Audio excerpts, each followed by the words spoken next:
आपसे बातचीत के थ्रू आपको समझाता रहूंगा, बताता रहूंगा। आपको पता ही है एक क्वेश्चन से जुड़ा हुआ कोई दूसरा क्वेश्चन होता है तो वहां पर भी मैं डिस्कशन करता हूं।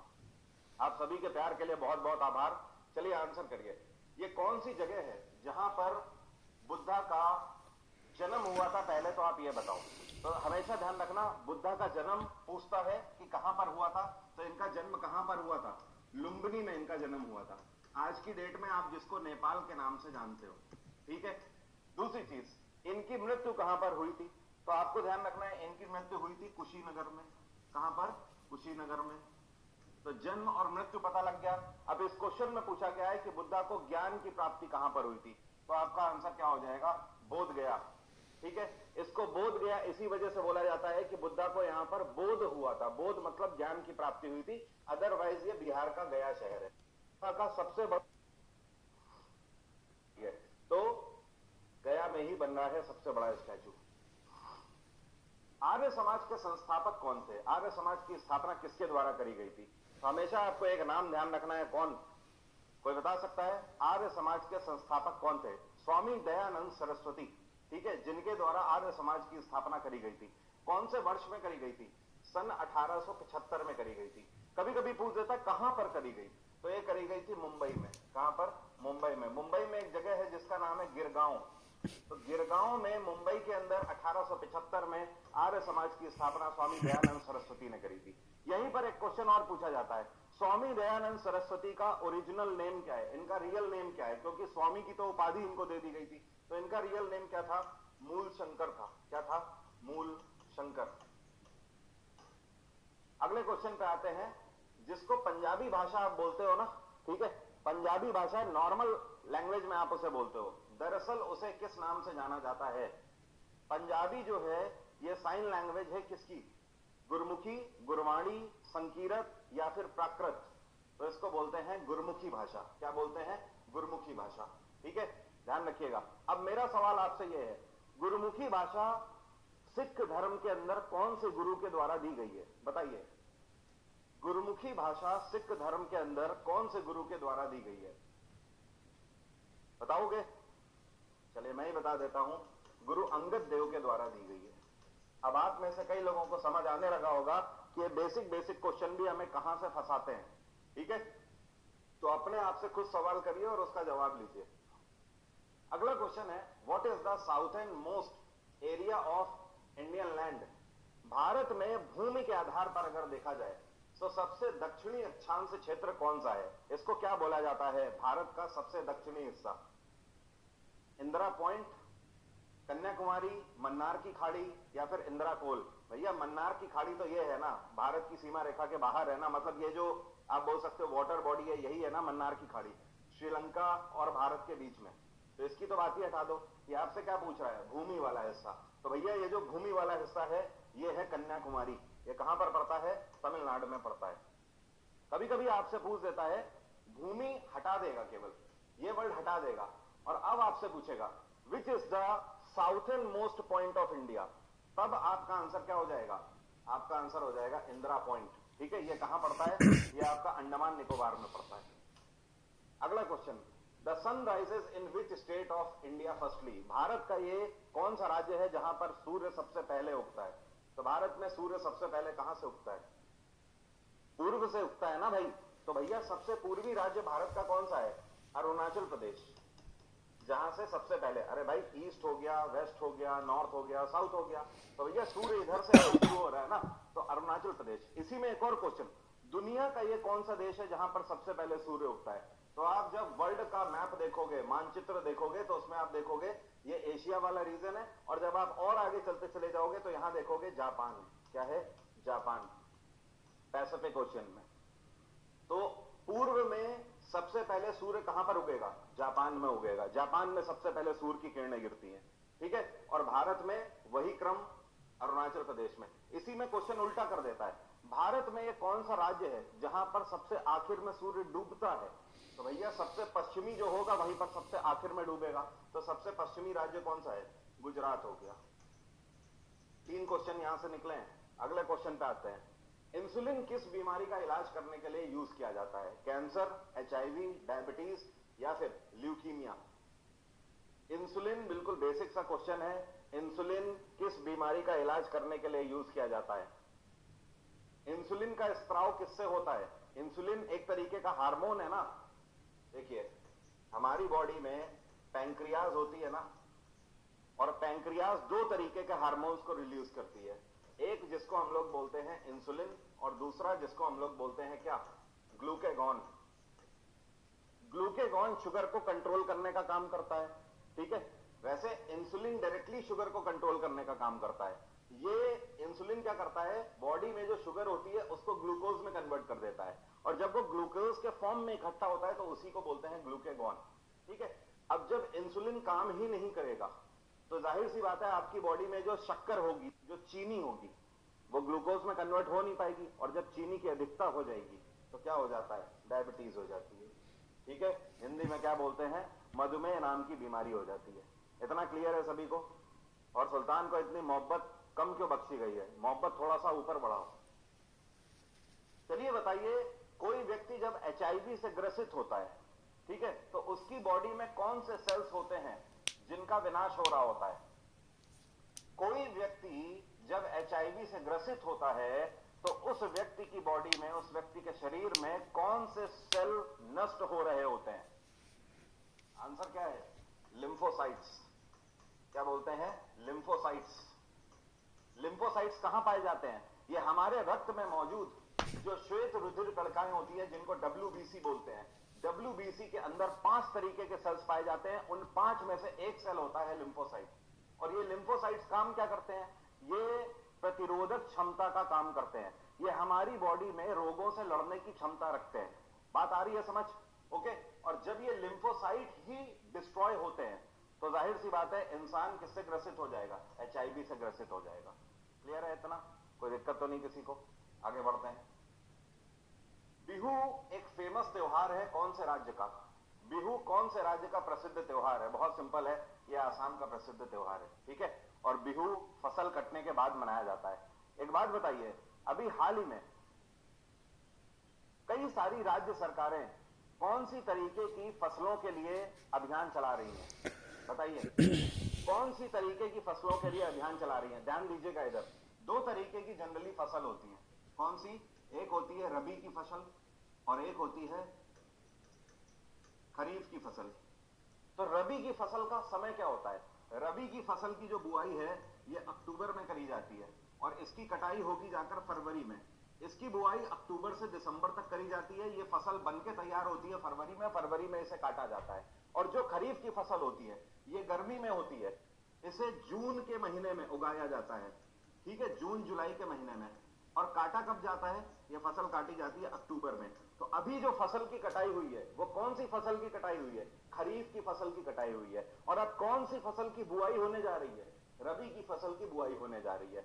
रबी की फसलों में कौन कौन सी फसल आ जाती है? तो रबी में अब गेहूं बोया जाएगा, ठीक है, सरसों बोई जाएगी, ठीक है।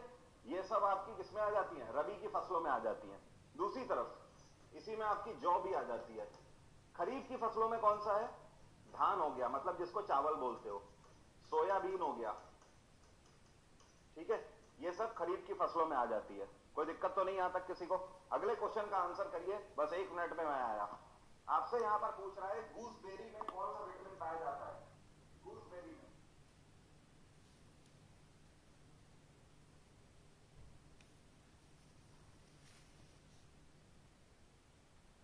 मतलब पता है? गूसबेरी का मतलब पता है? आंवला बोलते हैं जिसको। गूसबेरी में कौन सा विटामिन पाया जाता है?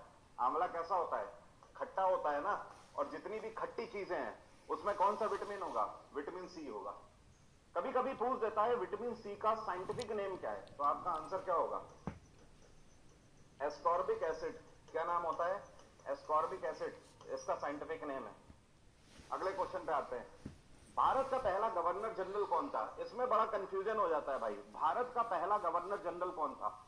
Warren Hasting, Cornwallis, William Bentinck या वेलिंगटन? तो देखो, कभी भी आपसे पूछे तो आपको ध्यान रखना है, जब भी पूछे गवर्नर जनरल ऑफ इंडिया तो आंसर क्या होगा? आंसर क्या होगा? William Bentinck. William Bentinck governor general of India था पहला। अब एक क्वेश्चन पूछा जाता है, गवर्नर जनरल ऑफ बंगाल, जब पूछे बंगाल का पहला गवर्नर जनरल कौन था, तब आंसर क्या होगा? तब आपका आंसर हो जाएगा क्या, कोई बता सकता है? Warren Hasting. ठीक है, कोई दिक्कत तो नहीं, यहां तक कोई समस्या तो नहीं किसी को? बहुत बढ़िया भाई, इसमें पॉलिटी भी कवर हो जाएगी, साइंस भी हो जाएगी कवर, सब हो जाएगा कवर। पेपर को सबसे पहले कहां इन्वेंट किया गया था? तो कागज को सबसे पहले चाइना में इन्वेंट किया गया था। एक चीज और ध्यान रखिएगा, सबसे पहले चाय की खोज कहां पर हुई थी? चाय की खोज भी सबसे पहले चाइना में ही हुई थी। ठीक है, चाइना के एक शासक हुआ करते थे, वो गर्म पानी पीना पसंद करते थे, और एक दिन वो गर्म पानी कर रहे थे, ठीक है, लकड़ियों को जला के, तो अचानक से क्या है कि एक पत्ता आकर गिर जाता है, वो पत्ता उसी गर्म पानी में आकर बर्तन में गिर जाता है। अब जब वो उसे पीते हैं तो उन्हें स्वाद आता है, फिर वो उसी पत्ते को उबाल उबाल के पीने लगे। जब वो उसे उबाल के पीने लगे तब उन्हें समझ आने लगा कि ये तो स्फूर्ति लाने का काम करता है। अचानक से जब आप लेजीनेस फील कर रहे हो तो आप उसे पी लो। इस तरीके से चाइना में चाय का व्यापार शुरू हुआ। और भारत में सबसे पहले चाय का व्यापार किसने शुरू किया? ब्रिटिशर ने शुरू किया था। किसने? अंग्रेजों ने शुरू किया था। अगला क्वेश्चन, यहां पर एक साइंटिफिक नेम दे रखा है, आपको बताना है ये किसका साइंटिफिक नेम है। इसको बोलते हैं फिलैंथस एम्ब्लिका। तो आप बताइए फिलैंथस एम्ब्लिका किसका साइंटिफिक नेम है? केले का, अमरूद का, चेरी का या आंवला का? तो ये आंवले का ही साइंटिफिक नेम है, फिलैंथस एम्ब्लिका। कोई बता सकता है? चलिए बताइए, नाजा नाजा किसका साइंटिफिक नेम है? नाजा नाजा किसका साइंटिफिक नेम है? बताइए, नाजा नाजा किसका साइंटिफिक नेम है?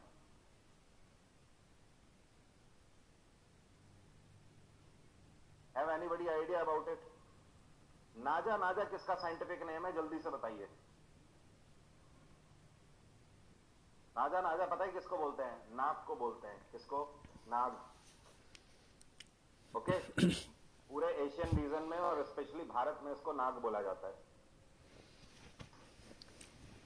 अगला क्वेश्चन, गौतम बुद्ध का बचपन का नाम क्या था? इनका बचपन का नाम था सिद्धार्थ। ठीक है, कभी कभी पूछ देता है बुद्धा के बेटे का नाम क्या था, तो बुद्ध के बेटे का नाम था राहुल। इसी तरीके से महावीर स्वामी के बारे में पूछ देता है, पूछता है महावीर स्वामी की बेटी का नाम क्या था? तो इनका नाम था अनुजा। क्या नाम था? अनुजा। और जो अनुजा थी, इनका विवाह महावीर स्वामी ने किससे किया था? अपने सबसे फेवरेट शिष्य से। और इनके पहले शिष्य कौन थे? इनका नाम था जमाली। क्या नाम था? जमाली। अगला question, who is the supreme commander of Indian armed forces? Bharat की जो सशस्त्र बल हैं, Indian army, Indian air force, Indian navy, इन तीनों का सर्वोच्च सेनापति किसको माना जाता है? ये होते हैं राष्ट्रपति, प्रेसिडेंट ऑफ इंडिया, जिसको सुप्रीम कमांडर माना जाता है। क्या आप बता सकते हो राष्ट्रपति के पास कौन से आर्टिकल के तहत ये पावर होती है कि ये सुप्रीम कोर्ट से एडवाइस ले सकते हैं? बताइए। मैंने पूछा राष्ट्रपति के पास कौन से आर्टिकल के तहत ये पावर होती है कि ये सुप्रीम कोर्ट से सलाह ले सकते हैं, विचार विमर्श कर सकते हैं। ध्यान रखिएगा, आर्टिकल 143। आपको एक चीज तो पता होगी, पार्लियामेंट के अंदर कोई भी बिल तब तक फाइनली पास नहीं माना जाता है जब तक राष्ट्रपति उस पर हस्ताक्षर ना करें। तो आप मुझे यह बताओ, किसी भी ऑर्डिनेंस को पास करने की शक्ति कौन सा आर्टिकल राष्ट्रपति को देता है? किसी भी ऑर्डिनेंस को पास करने की शक्ति कौन सा आर्टिकल राष्ट्रपति को देता है? बताइए। आर्टिकल 123। अब भूलोगे तो नहीं, कोई दिक्कत तो नहीं यहां तक? स्पॉटेड है ना? चलिए आगे बढ़ते हैं। Night blindness is caused by the lack of which vitamin? ये कौन सी विटामिन है जिसकी कमी से रात में अंधापन हो जाता है? Night blindness. ये कौन सा विटामिन है जिसकी कमी से नाइट ब्लाइंडनेस नाम की बीमारी हो जाती है? रात में आपको देखने में दिक्कत होगी। विटामिन ए की कमी से। ठीक है, विटामिन बी की कमी से क्या होता है? बेरी बेरी नाम की बीमारी होती है। विटामिन सी की कमी से क्या होता है? विटामिन सी की कमी से क्या होता है, बता सकते हो? स्कर्वी नाम का रोग होता है, स्कर्वी। और विटामिन डी की कमी से क्या होता है? रिकेट्स नाम की बीमारी होती है। रिकेट्स का मतलब क्या होता है? हड्डियां कमजोर हो जाती हैं। ठीक है, अगला क्वेश्चन, पोंगल कौन से राज्य का एक प्रसिद्ध त्योहार है? अब इसमें पता है मैं 50-50 कर देता हूं, चलो कर्नाटक काट दिया, आंध्र प्रदेश काट दिया, इन दोनों में बताओ। कंफ्यूजन तो इन्हीं दोनों में रहता है सबसे ज्यादा। अगर दोनों ही ऑप्शन में दे रखे हैं तो क्या आंसर करोगे? तमिलनाडु या केरल? पोंगल कौन से राज्य का फेमस त्योहार है, बताइए।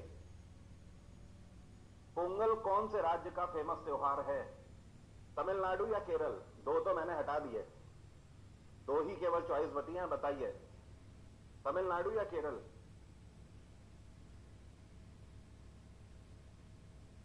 एज आई एक्सपेक्टेड, वैसे 60 से 70% लोग मैं देख पा रहा हूं आंसर कर रहे हैं सही, जो लोग तमिलनाडु आंसर कर रहे हैं। जो लोग केरल आंसर कर रहे थे, अब यह गलती आपसे नहीं होना चाहिए, आप तमिलनाडु को प्राथमिकता देंगे। सबसे पहले जो पोंगल है यह तमिलनाडु से ही स्टार्ट हुआ था, हालांकि कर्नाटक के कुछ हिस्से में, आंध्र प्रदेश में, केरल में, हर जगह पर यह मनाया जाता है। अगला क्वेश्चन, टेलीविजन के इन्वेंटर कौन है? और इन्हीं को टेलीविजन का फादर भी कहा जाता है, फादर ऑफ टेलीविजन। तो यह है जॉन लॉगी बियर्ड। कौन है? जॉन लॉगी बियर्ड। अगर मैं आपसे पूछूं www को किसने इन्वेंट किया है? www वर्ल्ड वाइड वेब, जिसके बिना आप इंटरनेट यूज नहीं कर सकते हो, www को किसने इन्वेंट किया है? Tim Berners Lee. Tim Berners Lee. ठीक है, अगला क्वेश्चन, भारत की पहली महिला शासक कौन थी? तो नो डाउट भारत की पहली महिला शासक आप देखोगे रजिया सुल्ताना, मिडवेल हिस्ट्री में आपको पता लगेगा। कौन से वंश से थी रजिया सुल्ताना? स्लेव डायनेस्टी से, जिसको गुलाम वंश बोलते हैं। और गुलाम वंश को एक और नाम से जाना जाता था, किस नाम से? ममलुक वंश। ममलुक वंश। क्या था कार्यकाल रजिया सुल्तान का? 1236 से लेकर 40 तक। रजिया सुल्तान ने कितने तरीके के सिक्के चलाए थे? 3 तरीके के सिक्के चलाए थे। एक और क्वेश्चन रजिया सुल्तान से बनता है, ये कौन सी महिला शासक है जिसने पर्दा प्रथा को नहीं माना था? तो आंसर क्या होगा? रजिया सुल्तान। अच्छा, एक क्वेश्चन आपसे पूछता हूं, आप में से कौन बता पाएगा रानी लक्ष्मीबाई ने अपना आखिरी युद्ध किसके खिलाफ लड़ा था? रानी लक्ष्मीबाई ने अपना आखिरी युद्ध किसके खिलाफ लड़ा था जिसमें वो वीर गति को प्राप्त हुई थी? रानी लक्ष्मीबाई डॉक्ट्राइन ऑफ लैप्स, जो कि अंग्रेजों की हड़प नीति के नाम से जानी जाती है, उसके खिलाफ लड़ी थी ना। तो अपना आखिरी युद्ध इन्होंने किस ब्रिटिश कमांडर के खिलाफ लड़ा था? इसका नाम था जनरल ह्यूरोज। क्या नाम था? General Hugh Rose. आंसर आया था क्या किसी का? देखें, ज्यादातर लड़के आंसर लिख रहे हैं रोज। रोज। टाइटैनिक ज्यादा याद आ रही है क्या? ध्यान रहे, आखिरी में डूब गया था टाइटैनिक। हाँ, मोहब्बत के चक्कर में ना पड़ना, मिलता कुछ नहीं है सिवाय कटोरे के, और कटोरा लेके उसके बाद भीख मांगनी पड़ती है। एक बार नौकरी ले लो, उसके बाद मोहब्बत भी करना, टाइटैनिक में भी घूमना। चलिए अगला question, fish takes the breath by. मछली जो होती है ये सांस किससे लेती है? जाहिर सी बात है, गिल्स से, गलफड़ों से। एक क्वेश्चन और पूछा जाता है, इस धरती पर यह कौन सा जीव है या कौन सा मैमल है जिसके हृदय का वजन 600 किलो तक होता है? जिसके हृदय का वजन 600 किलो तक होता है। तो आपका आंसर क्या होगा? Blue whale. Blue whale, whale मछली। अगला क्वेश्चन, इनकलाब जिंदाबाद का नारा किसने दिया था? ज्यादातर लोग गलती कर देते हैं भगत सिंह लगा के, लेकिन आंसर क्या है सही? अरशद मोहानी। इन्होंने सबसे पहले इनकलाब जिंदाबाद का नारा दिया था। हालांकि जब सेंट्रल असेंबली में भगत सिंह ने क्रूड वाले बम फोड़े थे, तब वहां पर भगत सिंह ने भी इस नारे का यूज किया था, इनकलाब जिंदाबाद का। ठीक है, लेकिन अरशद मोहानी के द्वारा ही यह नारा दिया गया था। क्या आप बता सकते हो सबसे पहले पूर्ण स्वराज की डिमांड कौन से वर्ष में कांग्रेस के द्वारा करी गई थी? सबसे पहले पूर्ण स्वराज की डिमांड कौन से वर्ष में कांग्रेस के द्वारा करी गई थी? मैं आपसे पूछ रहा हूं, सबसे पहले पूर्ण स्वराज की डिमांड कौन से वर्ष में कांग्रेस के द्वारा करी गई थी? करिए आंसर। लंच फिर से? मतलब डैंड्रफ वापस? फिर से आलू पराठा? डैंड्रफ वापस आया, मतलब सस्ता शैम्पू महंगा पड़ गया। ले आओ हेड एंड शोल्डर्स, ये रखे आपको 100% तक डैंड्रफ फ्री अब डैंड्रफ महंगा नहीं पड़ेगा, गारंटी।